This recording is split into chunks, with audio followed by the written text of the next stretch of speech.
अस्सलाम वालेकुम। मेरा नाम सुलेमान अहमद ख़ान है और मैं पंजाब हेल्थ केयर कमीशन का एक्स एम्प्लॉय हूँ। आज हम बात करेंगे कि डायलिसिस सेंटर के एमएसडीएस की कंप्लायंस किस तरह से करनी है। सबसे पहला स्टैंडर्ड है डायलिसिस सेंटर का कि डायलिसिस सेंटर जो है वो अप्रोप्रिएटली लोकेटेड एंड मार्क्ड होना चाहिए। डायलिसिस सेंटर दो तरह से फंक्शनल होते हैं, एक स्टैंड अलोन डायलिसिस सेंटर होता है और दूसरा डायलिसिस सेंटर होता है जो हॉस्पिटल के अंदर स्टैब्लिश होता है। अगर स्टैंड अलोन डायलिसिस है तो उसके लिए और जो हॉस्पिटल के अंदर है दोनों की रिक्वायरमेंट आलमोस्ट एक जैसी है पड़ी कि आपका जो डायलिसिस सेंटर है वो इस तरह की लोकेशन पे होनी चाहिए कि जहाँ पर क्राउड ना हो, जहाँ पर रश ना हो, जहाँ पर लोगों का ज़्यादा गुजर ना हो, जहाँ पर शोर शराबा ना हो। डायलिसिस सेंटर की एंट्रेंस के लिए रैंप, स्टेयर्स दोनों मौजूद होनी चाहिए। डायलिसिस सेंटर के लिए इमरजेंसी रूम होना चाहिए। अगर स्टैंड अलोन है तो फिर फार्मेसी, लैब और मेडिकल वेस्ट, जो आपका बायोमेडिकल वेस्ट है उसका एमओयू वगैरह मौजूद होना चाहिए। अगर फार्मेसी और लैब नहीं है तो फिर इसका एमओयू मौजूद होना चाहिए।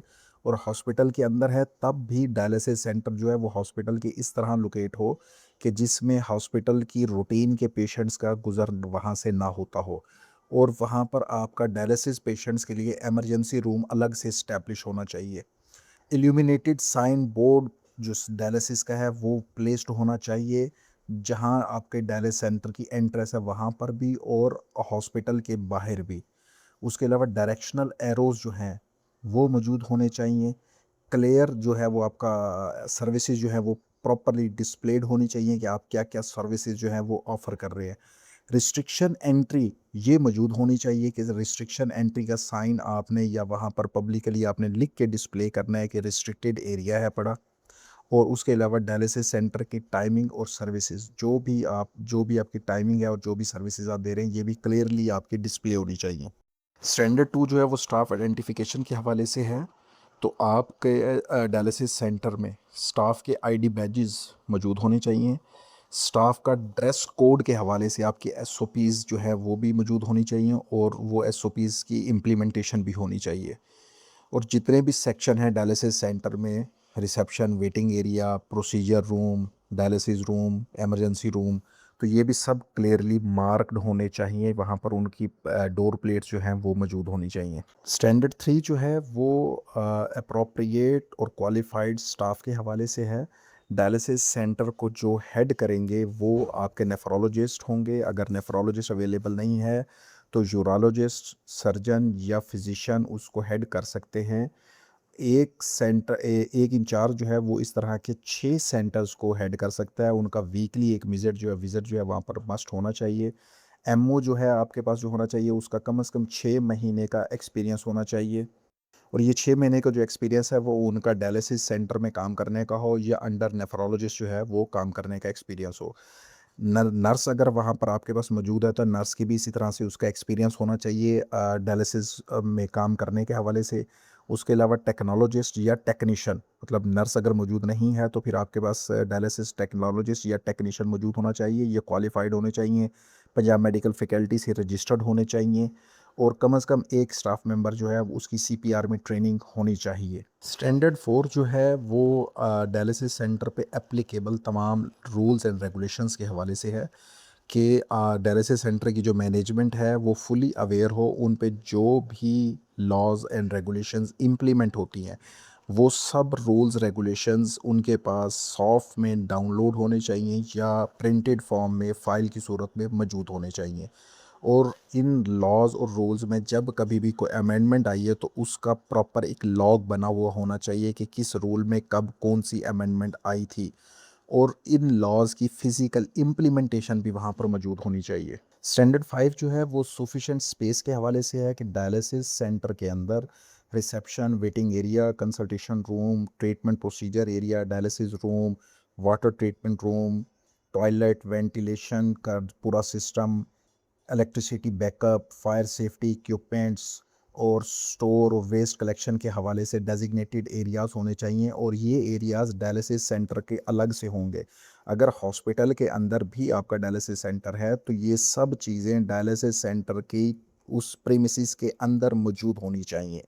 उसके बाद जो पेशेंट के लिए आपका बेड है, उस बेड के साथ इतनी स्पेस मौजूद होनी चाहिए कि उसके साथ डायलिसिस मशीन और दूसरी साइड से एक टेबल, और उसके बाद लवाहिकीन या अटेंडेंट का वहाँ पर ईज़िली वो चल फिर सकें, इतनी स्पेस लाजमी मौजूद होनी चाहिए। सेपरेट रूम होना चाहिए हेपेटाइटिस बी, सी या HIV पॉजिटिव पेशेंट्स के लिए। सेपरेट RO प्लांट के लिए रूम होना चाहिए जिसमें प्रॉपर ड्रेनेज सिस्टम भी मौजूद होना चाहिए, वहाँ पर पानी वगैरह खड़ा नहीं होना चाहिए। उसके अलावा जो आपकी वाटर सप्लाई है वो मेडिकल अप्रूव्ड पाइपलाइंस वहाँ पर होनी चाहिए, मेडिकल ग्रेड उसको कहते हैं पाइपिंग, वो होनी चाहिए।